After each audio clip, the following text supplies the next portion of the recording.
Alright, so this is going to be another movie review. This one's called RoboGeisha, 2009. This is going to be another Japanese flick, as you can guess by the title. It's in Japanese with English subtitles.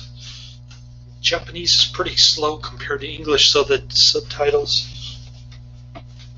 are easy, just like any other Japanese flick that I've ever seen in my entire life. This can be another Don White recommended flick.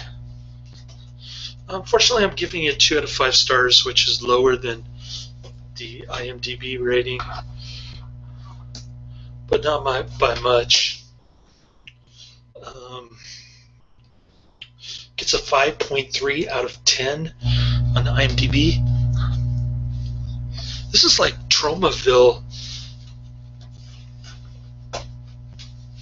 Japanese version of Tromaville, I should say. Got some pretty ridiculous stuff going on, like never-ending blood squirts. Think Poltergeist. Buildings that squirt out blood.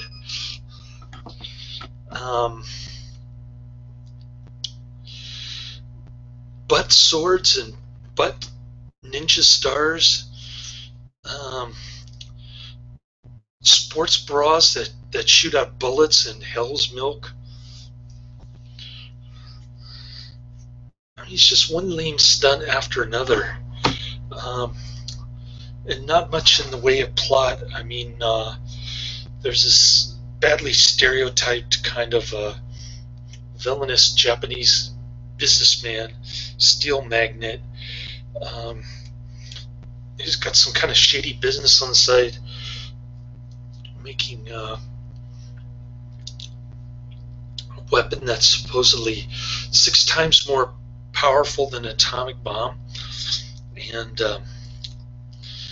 the only reason he wants to do that is he wants to do some kind of harikari, kind of suicidal destruction of entire Japan. So it's kind of like all 3 Tokyo short movies rolled into one. You got the destruction of Japan, which was the murderer guy. Then you've got the geishas who want to become robots, kind of like the first and the last story, where the girl turns into a chair in the first story, and then the third story, the girl turns into a robot. But it's just poorly done all the way around. The special effects aren't that great. The music sucks. The only saving grace really is the Japanese babes prance around like half naked and white face and geisha hairdos. They got these sports bras and matching panty things. So they're pretty hot. Of course, they shave their armpits, so completely westernized kind of stuff. Even the song in the rolling credits has some English in it. So it's kind of weird listening to the English and then seeing the same damn English subtitle.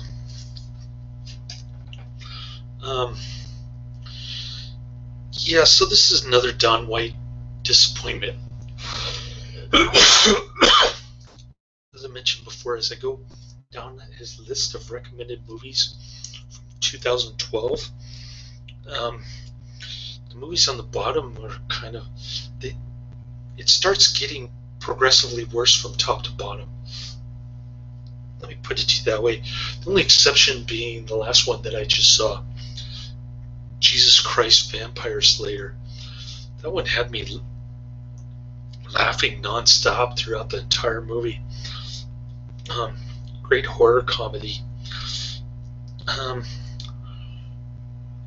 this one doesn't even try to be funny. It just has a lame kind of anti-corporatist message, similar to Lloyd Kaufman flicks. So there's that.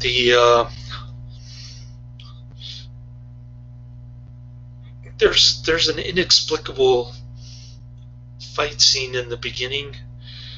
Um, the Geisha robot is protecting some politician who wants to become prime minister, because in addition to manufacturing this bomb that's going to blow up all of Japan, and manufacturing steel as a front for their more insidious plans. I don't know how they can make a profit just building a bomb to destroy the country. It sounds nuts. But in addition to that, they're making these RoboGeishas to assassinate political figures. Not sure how they can profit from that either. They just kidnap these geisha girls, I guess, and start installing robot parts on their arms, and eventually the two sisters become completely robotic, except for maybe their brain, or I'm not sure. But there are these goblin girls that are totally faithful to the company, and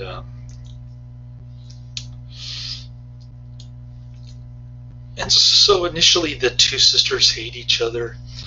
I mean, the older geisha girl kind of resents the fact that the younger one is prettier, and so the company ends up taking both of them, and they have to fight each other, otherwise they're going to be stuck there forever, presumably. So the younger girl wins. They kind of reverse roles, where the younger girl is the more favored person, and the older one kind of has to serve them food, and she's got her arm in the sling. But then she gets real greedy and starts becoming a robot. They got a little competition going on. Who can shoot the most bullets from the sports bra thing?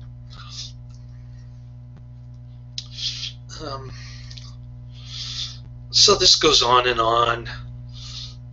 Like they go out and assassinate these guys, and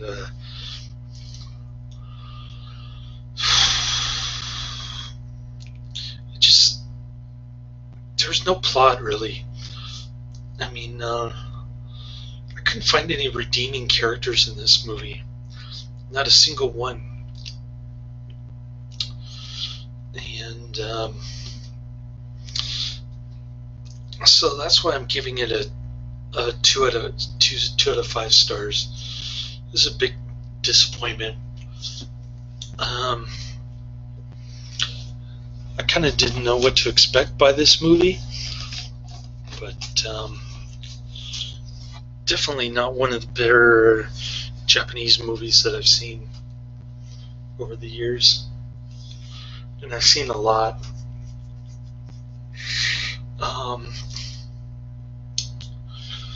So there's that. It's unfortunate. Unfortunate waste of talent, in my opinion. Yeah, it just gets too repetitive and too much over-the-top stuff, very similar to Traumaville or Trauma Entertainment. I don't know. I just got sick and tired of it. Just wasn't. There wasn't anybody in this film that intrigued me at all. So, and the dialogue is pretty bad, I might add. And I don't mean that in a good way. There are some films that are so bad that they're good. This is not one of them, and I would count trauma movies in that category in general. The exception being Blood, Boobs, and Beast. And Combat Shock, which are not. I don't think any of those are directed by Lloyd Kaufman, by the way. I want to make a correction though. In my last video I said Lloyd Kaufman can learn something from Jesus Christ, Vampire Hunter. Actually, in the bonus features, I was watching it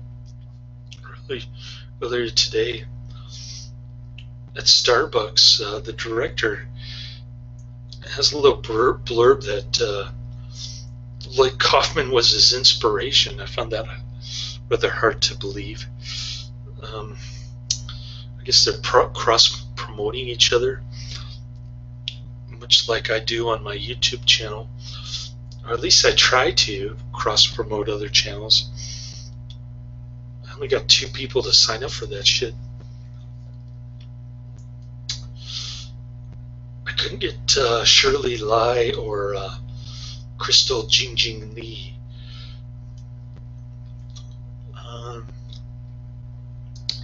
Anyways,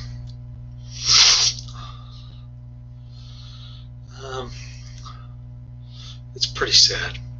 But yeah, I can't really recommend this flick. I can't say check it out or anything like that.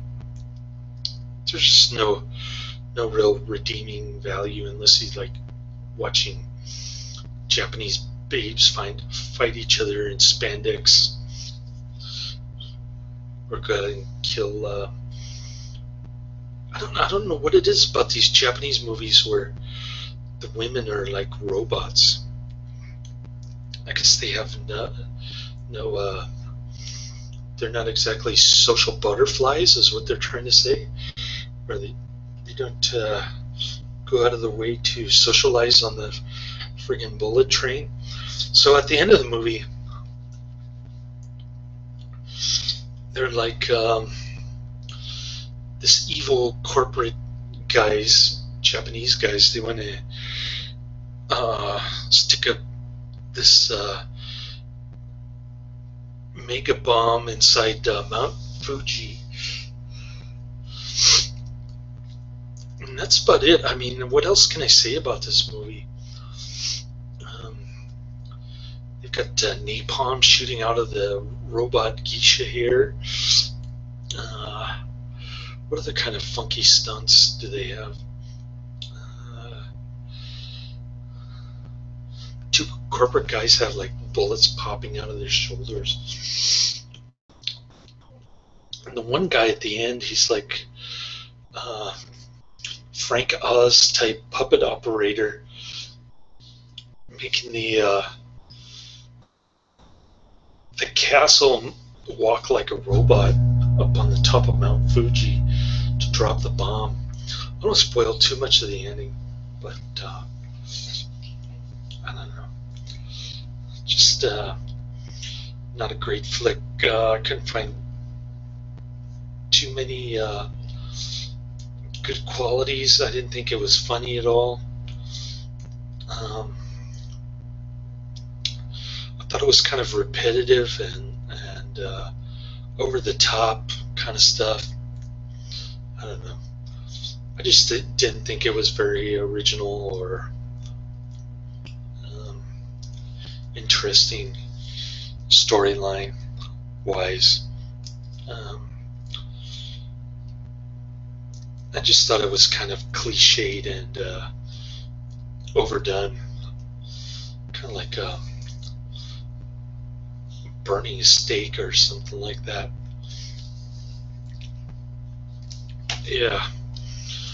Speaking of steak, I pigged out again at Mickey D's with my son. So I've been having gas all day. I think I'm just gonna have some broccoli slaw, and that's about it. I gained about 20 pounds over the course of the last couple months, so I'm officially overweight now.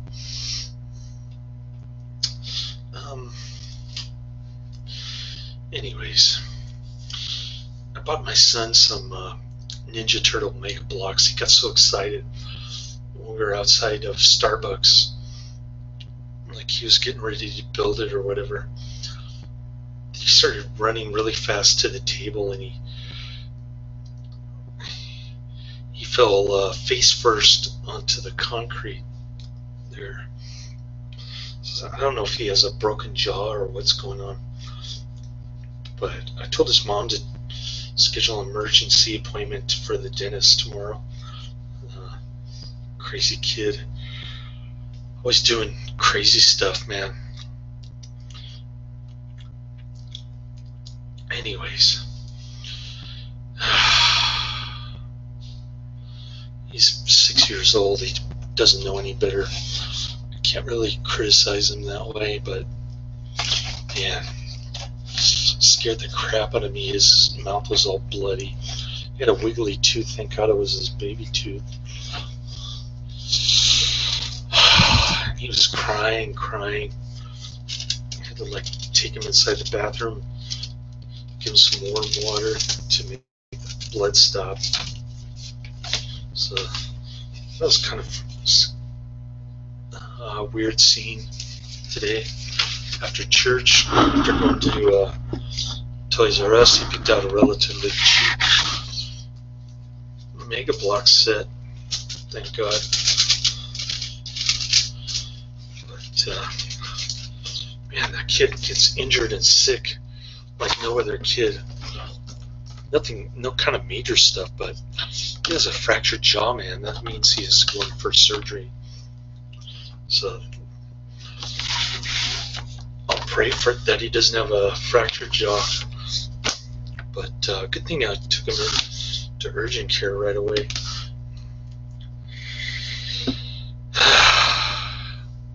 The joys of being a parent of a friggin' 6-year-old boy. Let me tell you, it's a good thing I got this Aflac stuff. Because every time I send it for him, they give me $25 for my son's crazy adventures with the concrete in his mouth. So I'll work on that next. I think I got another Japanese flick by the same director. On the special features, they got like a sequel kind of short film.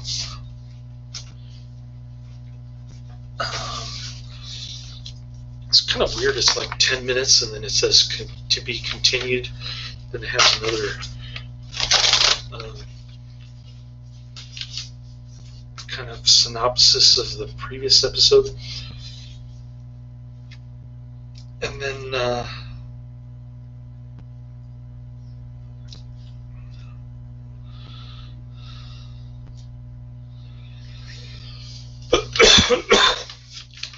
it proceeds to the next episode. Yeah, I've got here Vampire Girl versus Frankenstein Girl, which is basically the same year, 2009. I guess they made 2 movies the same year.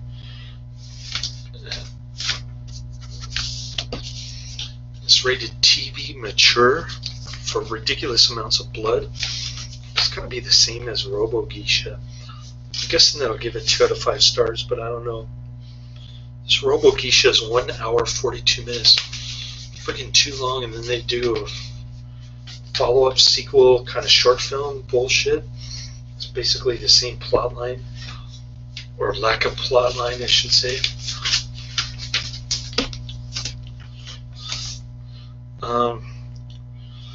Thankfully, Vampire Girl versus Frankenstein Girl is only 1 hour 25 minutes. So I might like it a little bit better. We'll see.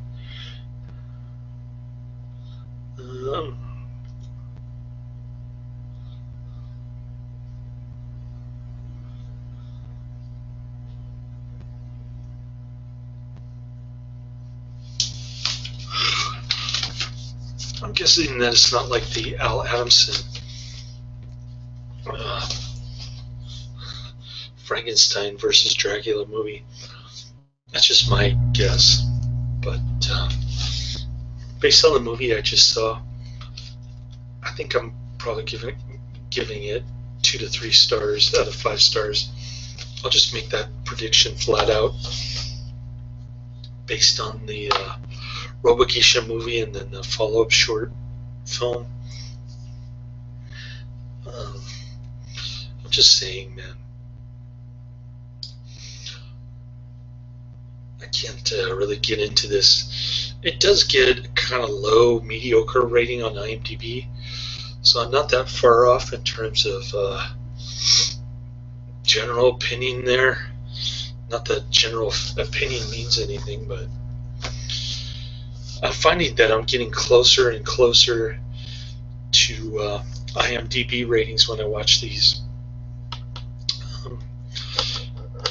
With the exception of being Jesus Christ Vampire Hunter, I give it 5 out of 5 stars. And the first 5 movies or so that were on Don White's list, I gave 5 out of 5 stars. But some of these lower rated ones, I can't really get into them.